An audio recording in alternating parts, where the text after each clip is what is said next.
بسم اللہ الرحمن الرحیم اما الابو فلہ احوال ثلاث الفرض المطلق وهو السدس وذلك مع الابن او ابن الابن وان سفل والفرض والتعصيب معا وذلك مع الابنة او ابنة الابن وان سفلت والتعصيب المحض وذلك عند عدم الولد وولد الابن وان سفل۔ بہرحال باب تو اس کی کل 3 حالتیں ہیں، فرض مطلق اور وہ سدس ہے، اور وہ بیٹا یا بیٹے کا بیٹا یعنی پوتے کی موجودگی میں نیچے تک۔ نمبر 2 سدس اور اسباق ایک ساتھ، اور وہ بیٹی کے ساتھ یا بیٹے کی بیٹی یعنی پوتی کے ساتھ نیچے تک۔ نمبر 3 اسباق محض، اور وہ بیٹے کی عدم موجودگی اور بیٹے کے بیٹے یعنی پوتے کی عدم موجودگی میں نیچے تک۔ دیکھیے یہاں سے ہم لوگوں کا اصحاب فرائض کے احوال کا باب شروع ہوتا ہے۔ اصحاب فرائض کل کتنے ہیں یہ گزشتہ سبق میں گزر چکا ہے۔ آج کے سبق میں اصحاب فرائض میں سے سب سے پہلے باپ کی حالت کو بیان کیا جائے گا۔ تو سب سے پہلے میں آپ کو کتاب اور عبارت سمجھاتا ہوں۔ کتاب میں جو بتلایا گیا اما الابو فلہ احوال ثلاث کہ باپ کی کل 3 حالتیں ہیں۔ نمبر 1 الفرض المطلق، فرض مطلق۔ فرض مطلق کیا ہوتا ہے تو آگے اس کی وضاحت کر دیا، وہو السدس، اور وہ سدس ہے۔ تو فرض اگر کہیں پر بھی آئے کہ اس کا حصہ فرض مطلق ہے تو مطلب یہ ہوگا کہ سدس ہے۔ اچھا باپ کو سدس کب ملے گا تو لکھا وذالک مع الابن او ابن الابن وان سفل، بیٹے باپ کے ساتھ اگر بیٹا ہو یا بیٹے کا بیٹا یعنی پوتا ہو نیچے تک، باپ کے ساتھ اگر بیٹا ہے تو باپ کو سدس ملے گا، یا بیٹا تو نہیں پوتا ہے تو بھی باپ کو سدس ملے گا، پوتا تو نہیں بلکہ پڑ پوتا ہے تو بھی باپ کو سدس ملے گا۔ یعنی نیچے تک بیٹا پوتا، اس کے بعد پوتے کا پھر پڑ پوتا، یہ نیچے تک جتنا بھی سلسلہ چلا جائے، اگر باپ کے ساتھ یہ سارے رشتہ دار ہوں تو اگر بیٹا ہے تو باپ کو سدس ملے گا، بیٹا نہیں پوتا ہے تو بھی سدس ملے گا، پوتا نہیں پڑ پوتا ہے تو بھی سدس ملے گا، اور اگر باپ کے ساتھ بیٹا بھی ہے پوتا بھی ہے تو بیٹے کو ملے گا، پوتا محروم ہو جائے گا۔ یہ پہلی حالت باپ کو سدس ملنے کی۔ والفرض والتعصیب معا، باپ کی دوسری حالت ہے کہ سدس بھی اور اسباق دونوں ایک ساتھ۔ الفرض، فرض یعنی اس کا ترجمہ جو سدس، تو پہلی لائن میں بتلا دیا گیا الفرض المطلق وهو السدس، تو اب ہم ہر جگہ فرض کا ترجمہ کریں گے سدس۔ والفرض والتعصیب معا کہ باپ کی دوسری حالت ہے سدس اور اسباق، تو اس کو میں اس طرح سے کہوں گا سدس مع اسباق یا سدس مع الاسباق۔ تو باپ کو سدس مع الاسباق کب ملے گا تو لکھ رہے ہیں وذالک مع الابنۃ او ابنۃ الابن، بیٹی کی موجودگی میں یعنی باپ کے ساتھ بیٹی ہے یا پھر بیٹی پوتی ہے باپ کے ساتھ، یعنی مؤنث اولاد نیچے تک، بیٹی ہے باپ کے ساتھ تو پھر باپ کو سدس بھی ملے گا اور باپ اسبا بھی ہوگا، بیٹی تو نہیں ہے لیکن پوتی ہے تو باپ کو سدس بھی ملے گا اور باپ اسبا بھی ہوگا، پوتی نہیں بلکہ پڑ پوتی ہے تو بھی سدس کے ساتھ ساتھ باپ اسبا بھی ہوگا۔ والتعصیب المحض، یہ تیسری حالت ہے باپ کی کہ اسبا محض، یعنی باپ اسبا ہوگا، صرف اسبا ہوگا، اس میں کوئی سہام اس کو نہیں ملے گا بلکہ باپ اسبا ہوگا۔ باپ اسبا کب ہوگا تو وذالک عند عدم الولد وولد الابن، یعنی بیٹے کے نہ ہونے کی وہ صورت میں، بیٹے کے بیٹے کی نہ ہونے کی صورت میں باپ اسبا محض ہوگا نیچے تک، یعنی بیٹا بھی نہیں ہے، نیچے پوتا بھی نہیں ہے، پوتا کا پھر پڑ پوتا بھی نہیں ہے، نیچے تک کوئی بیٹا پوتا پڑ پوتا یہ سب کوئی نہیں ہے، اکیلا تنہا باپ ہے تو پھر باپ کو یہاں پر باپ اسباء محض ہوگا۔ یہ میں نے آپ کو کتاب کے اعتبار سے سمجھایا اور ترجمہ کیا ہے۔ اب میری ایک اپنی الگ ترتیب ہے، یہ میری اپنی ترتیب ہے، اور اس ترتیب سے آپ کو یاد رکھنے میں بہت آسانی ہوگی۔ اور میرے استاذ کہا کرتے تھے، جب میں اپنی ترتیب سے اپنے استاذ کو سبق سنایا کرتا تھا تو میرے استاذ کہتے تھے کہ قلّ و دلّ، کہ آپ نے بہت کم الفاظ میں بتلا دیا وہ جو تمام پر دلالت کر لے، تو اب میں وہ بتلانا چاہتا ہوں جو قلّ بھی ہو اور دلّ بھی ہو۔ یہاں تو ایک لمبی ہے کہ باپ کو لمبی بحث کہ باپ کو سدس ملے گا وہ کب، جب کہ بیٹا ہو، یا بیٹا نہیں تو پوتا ہو، پوتا نہیں تو پڑ پوتا ہو، یہ ایک لمبی بحث ہے۔ میں اس کو بہت مختصر انداز میں اور اپنی ایک الگ ترتیب سے سمجھاتا ہوں۔ میری ترتیب میں 3 باتیں ہیں۔ سب سے پہلے میں یہ کہتا ہوں کہ 3 باتیں۔ نمبر 1 باپ کی جو حالت ہے، اس میں 3 باتیں۔ نمبر 1 اجمال، نمبر 2 تفصیل، نمبر 3 دلیل حصر۔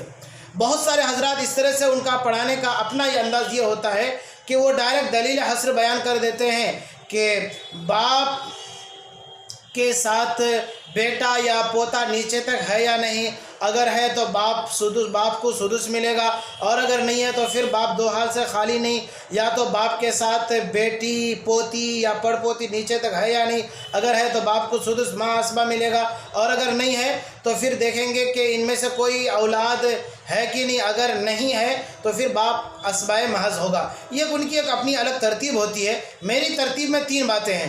نمبر 1 اجمال، نمبر 2 تفصیل، نمبر 3 دلیل حصر۔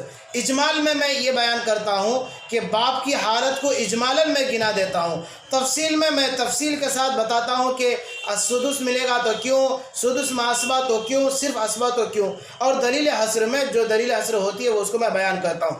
اب آپ اچھی طرح سے میری اپنی ترتیب سن لیں، اور ہو سکے تو اس کو لکھ لیں، اس سے بڑا فائدہ ہوگا اور یاد رکھنے میں آسانی ہوگی، اور یہ ترتیب یاد بھی رہے گی۔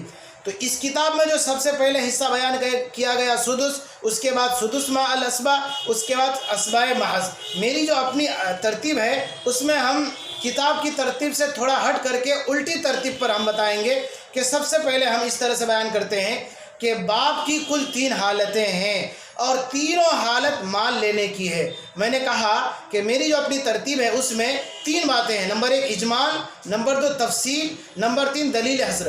اب میں اجمال بیان کر رہا ہوں کہ باپ کی کل 3 حالتیں ہیں اور تینوں حالت مال لینے کی۔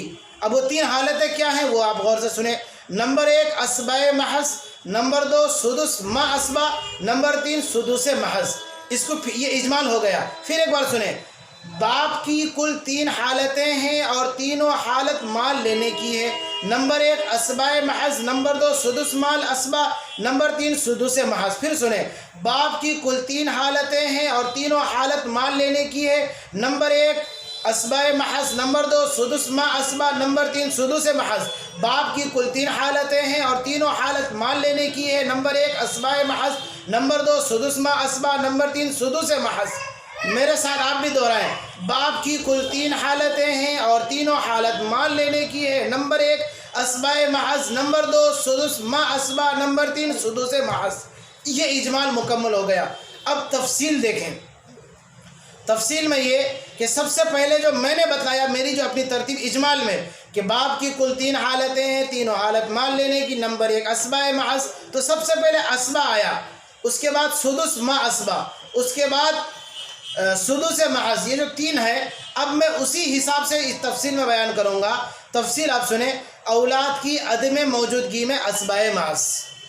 کتاب میں بیان کیا گیا کہ بیٹا نہ ہو، بیٹا کا بیٹا، پوتا نہ ہو، پوتی بیٹی کوئی نہ ہو، تب اسباء محض۔ تو اس کو میں اپنی ترتیب یہ ہے کہ اولاد کی عدم موجودگی میں اسباء محض۔ باپ کے ساتھ کوئی اولاد ہی نہیں ہے، چاہے بیٹا ہو، بیٹی ہو، پوتا ہو، پوتی، کوئی ہے ہی نہیں، تو باپ اسباء محض۔ اولاد کی عدم موجودگی میں اسباء محض، صرف مؤنث اولاد کی موجودگی میں سدس ما اسبا، اور مذکر اولاد یا مذکر و مؤنث دونوں اولاد کی موجودگی میں سدس محض۔ پھر ایک بار تفصیل سنیں، اولاد کی عدم موجودگی میں اسباء محض، صرف مؤنث اولاد کی موجودگی میں سدس ما اسبا، اور مذکر اولاد یا مذکر و مؤنث دونوں اولاد کی موجودگی میں سدس محض۔ تو میں نے جو اجمال میں بتایا سب سے پہلے کہ باب کی کل 3 حالتیں ہیں، تینوں حالت مان لینے کی، نمبر 1 اسباء محض، نمبر 2 سدس ما اسبا، نمبر 3 سدس محض۔ اسی ترتیب کے اعتبار سے میں تفصیل بتا رہا ہوں کہ اولاد کی عدم موجودگی میں اسباء محض، صرف مؤنث اولاد کی موجودگی میں سدس ما اسبا، مذکر اولاد یا مذکر و مؤنث دونوں اولاد کی موجودگی میں سدس محض۔ دلیل حصر سن لے، مرنے والا مرا یا مرنے والی مری، اس نے تو باپ کو چھوڑا ہی ہوگا۔ اب دیکھنا یہ ہے کہ باپ کے ساتھ اولاد کو چھوڑا ہے یا نہیں۔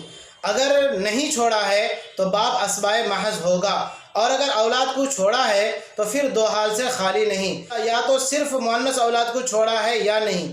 اگر چھوڑا ہے تو باپ سدس ما اسبا ہوگا، ورنہ سدس محض۔ یہ دلیل حصر مکمل ہو گئی۔ اب میں نے جو بتایا مرنے والا مرا یا مرنے والی مری، اس نے تو باپ کو چھوڑا ہی ہوگا، یہ ترتیب میں اس لیے بتا رہا ہوں کہ اب مجھے احوال اور دلیل حصر جو بیان کرنا ہے وہ باپ کے لیے دلیل حصر بیان کرنا ہے، تو اس لیے یہی کہنا ہوگا کہ مرنے والا لڑکا بھی ہو سکتا ہے اور مرنے والی لڑکی بھی ہو سکتی ہے، تو اس لیے کہیں گے مرنے والا مرا یا مرنے والی مری، اس نے تو باپ کو چھوڑا ہی ہوگا۔ اب باپ کے ساتھ اولاد کو چھوڑا ہے یا نہیں؟ اگر نہیں چھوڑا ہے تو باپ اسباء محض ہوگا، اور اگر چھوڑا ہے تو 2 حال سے خالی نہیں، یا تو صرف مؤنث اولاد کو چھوڑا ہے یا نہیں۔ اگر چھوڑا ہے تو باپ سدس ما اسبا، ورنہ سدس محض۔ تو یہ قلہ بھی ہو گیا اور دلہ بھی ہو گیا، یعنی مختصر الفاظوں میں اجمال بھی، تفصیل بھی اور دلیل حصر بھی یاد کر لیا جاتا ہے۔ اب فائدے کے طور پر ایک بات یاد رکھ لیں، جب کبھی بھی میں بولوں اولاد کو چھوڑا ہے یا نہیں، تو اس سے مراد بیٹا بھی، بیٹی بھی، پوتا بھی، پوتی بھی، نیچے تک اولاد سے یہ سارے کے سارے رشتہ دار مراد ہوں گے۔ اب عملی اعتبار سے دیکھ لیں کہ سب سے پہلے میں آپ کو ایک چیز بتلاتا ہوں کہ مسئلہ لکھنے کا طریقہ کیا ہے۔ یہاں سے اب چونکہ آپ کو باپ کی حالت معلوم ہو گئی کہ باپ کی کل 3 حالتیں ہیں اور تینوں حالت مان لینے کی ہے، اسباء محض، سدس ما اسبا، سدس محض، تفصیل اولاد کی عدم موجودگی میں اسباء محض، صرف مؤنث اولاد کی موجودگی میں سدس ما اسبا، اور مذکر اولاد یا مذکر و مؤنث دونوں اولاد کی موجودگی میں سدس محض۔ دلیل حصر مرنے والا مرا یا مرنے والی مری، اس نے تو باپ کو چھوڑا ہی ہوگا۔ اب دیکھنا یہ ہے کہ باپ کے ساتھ اولاد کو چھوڑا ہے یا نہیں۔ اگر نہیں چھوڑا ہے تو باپ اسباء محض، اور اگر چھوڑا ہے تو پھر 2 حال سے خالی نہیں، یا تو صرف مؤنث اولاد کو چھوڑا ہے یا نہیں۔ اگر چھوڑا ہے تو باپ سدس ما اسبا، ورنہ سدس محض۔ اب یہ جو سدس ما اسبا، سدس محض، باپ کو یہ سب جو حصہ مل رہا ہے، یہ کب پتہ چلے گا؟ جب آپ مسئلہ بنائیں گے۔ اب مسئلہ کیسے بنایا جاتا ہے سب سے پہلے آپ اس کو سمجھ لیں۔ تو مسئلہ لکھنے کا طریقہ یہ ہے کہ سب سے پہلے لفظ میت لکھتے ہیں، اور لفظ میت کی تا کو لمبا کھینچ کر کے لکھتے ہیں، جیسے کہ میں لکھ کر کے بتاتا ہوں۔ یہ تا کو لمبا کھینچ لیں گے ہم۔ اس کے بعد یہ جو تا ہم نے لمبا کھینچ کر کے بنایا ہے، تو میت کا نام بائیں جانب لکھیں گے۔ یہاں پر جیسے میں لکھتا ہوں زید، یہ مرنے والا ہے، اس کا نام ہم نے میت کی جو یہ تا ہے بائیں جانب اوپر ہم اس کا نام لکھیں گے۔ اور جتنے بھی وارثین چھوڑ کر کے مرا ہے تو ہم وہ لکھیں گے۔ مثلا ابھی ہم نے باپ کے احوال پڑھے ہیں، تو زید اپنے باپ کو چھوڑا ہے، تو میت کی تا کے نیچے وارثین کی لکھیں گے۔ ساتھ میں اگر باپ کے ساتھ زید نے بیٹا کو بھی چھوڑا تو وہ ہم لکھ دیں گے نیچے۔ یہاں پر 2 ہی وارثین چھوڑے، ان 2 کو ہم نے لکھ دیا۔ اس کے بعد جب ہر وارث کو ہم نے ترتیب وار لکھ دیا ہے، تو پھر ہر وارث کے نیچے ان کا سہام اور ان کا حصہ لکھیں گے۔ جیسے باپ، تو ابھی ہم نے باپ کے احوال آپ کے سامنے بیان کیا ہے، بتایا ہے۔ تو دیکھیے اب مرنے والا زید مرا ہے تو اس نے باپ کو چھوڑا ہی ہے، اب باپ کے ساتھ بیٹا کو چھوڑا ہے۔ تو اب آپ وہ احوال دیکھیں کہ میں نے جو اجمال میں تفصیل میں بتایا کہ صرف اولاد کی عدم موجودگی میں اسباء محض، تو آپ مسئلہ لکھنے میں دیکھیں گے کہ کیا باپ کے ساتھ کوئی اولاد ہے یا نہیں۔ اگر نہیں ہے تو باپ کے نیچے اسباء محض لکھیں گے، لیکن باپ کے ساتھ بیٹا موجود ہے تو اولاد کی عدم موجودگی میں باپ کو اسباء محض، باپ اسباء محض ہوگا۔ یہ نہیں ہے تو ہم آگے بڑھیں گے۔ اور پھر دوسری حالت ہم پڑھیں گے کہ صرف مؤنث اولاد کی موجودگی میں سدس ما اسبا، کیا یہ صورت یہاں پر پائی جا رہی؟ نہیں۔ تو پھر آگے ہے مذکر اولاد یا مذکر و مؤنث دونوں اولاد کی موجودگی میں سدس محض، تو یہاں پر مذکر اولاد بیٹا موجود ہے تو لہٰذا باپ کو ہم لکھیں گے سدس محض۔ اور بیٹا کیا ہے؟ تو ہم نے بہت پہلے آپ کو بتایا کہ بیٹا ہمیشہ ہر حال میں اسباب بنفسی ہی بنے گا۔ میں نے اس کو کہا تھا کہ یہ بات یاد رکھ لیں کہ بیٹا ہمیشہ ہر حال میں قاعدہ کلیہ کے طور پر بتایا تھا اسباب بنفسی ہوگا، باقی یہ بات تفصیل کے ساتھ باب الاسباب میں یہ بیان آ رہا ہے تو وہاں آپ کو اور مزید باتیں بتائی جائیں گی۔ تو یہ ہم نے پہلے لفظ مسئلہ لکھنے کا طریقہ کہ سب سے پہلے میت کو لکھیں گے، اس کے بائیں جانب اوپر میت کا نام لکھ دیں گے، اس کے نیچے وارثین کا نام لکھیں گے، پھر وارثین کے نیچے ان کے سہام اور حصے کو لکھیں گے۔ اس کے بعد دلیل حصر بھی لکھیں گے، یعنی ہم نے باپ کو جو سدس دیا وہ کیوں دیا؟ وہ اس لیے دیا ہے کہ باپ کے ساتھ بیٹا موجود ہے۔ تو اب ہم لکھیں گے باپ کے ساتھ جب بیٹا موجود ہے تو سدس محض، تو اب ہم لکھ دیں گے لوجود الابن، تاکہ ہمیشہ ہر حال میں قواعد ذہن نشی رہے کہ باپ کو ہم نے سدس دیا ہے تو وہ کیوں دیا ہے؟ بیٹے کے پائے جانے کی وجہ سے، یعنی بیٹے کی موجودگی میں باپ سدس ہو رہا ہے، سدس محض۔ تو یہ مسئلہ لکھنے کا طریقہ ہوا، یہ چیز بالکل واضح ہو گئی۔ اب جو میں آپ کو بتایا ابھی کہ باپ کی کل 3 حالتیں ہیں، اب تینوں حالتوں پر ایک ایک مثال۔ تو سب سے پہلے میں نے آپ کو بتایا کہ اپنی ترتیب کے اعتبار سے اولاد کی عدم موجودگی میں باپ اسباء محض ہوگا۔ اب ایک مسئلہ ہم لکھتے ہیں، جیسے یہ دیکھیں، سب سے پہلے میت ہم نے لکھا، میت کا نام زید اوپر لکھ دیا۔ اب یہاں پر ہم نے باپ لکھا اس لیے کہ باپ ہی کی حالت کو بیان کرنا ہے۔ تو اب باپ کو اسباء محض بنانا ہے تو ہم یہاں پر دے دیں گے اخیافی بھائی۔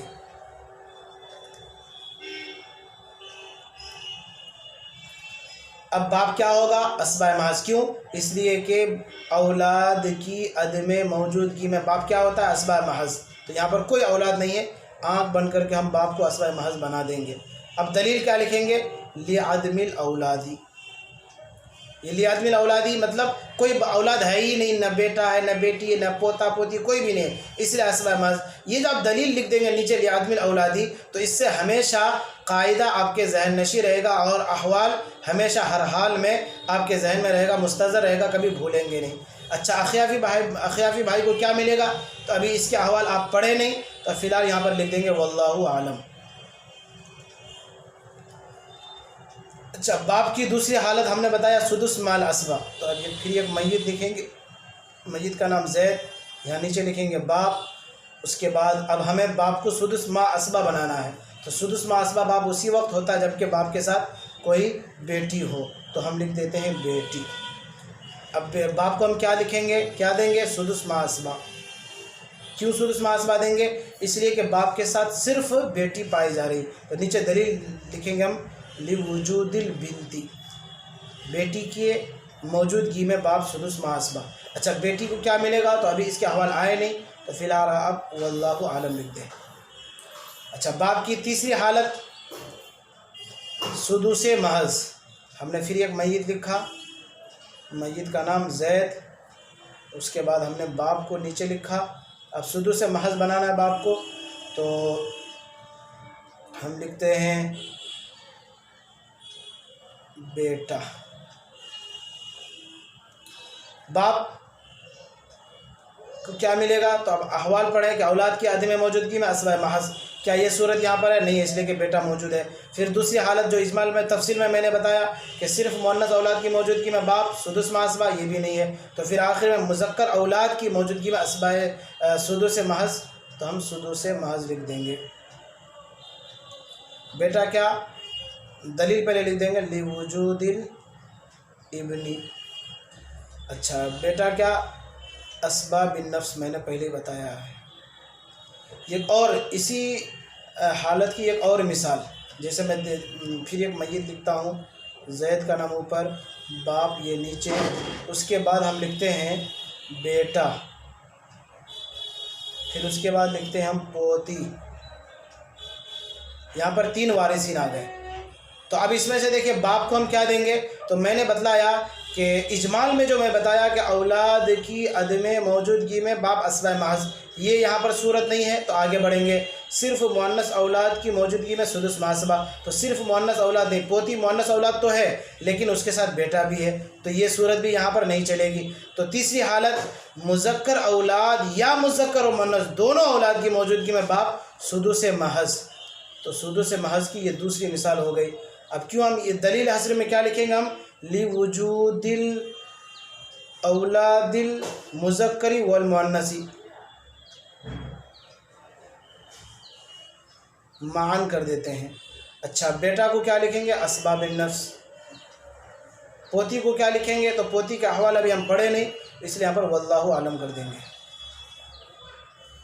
تو یہ آپ کا سبق مکمل ہو گیا۔ دعا کرے کہ اللہ تبارک و تعالی ہمارے لیے اس محنت کو ذریعہ نجات بنائے، آمین۔ والسلام علیکم۔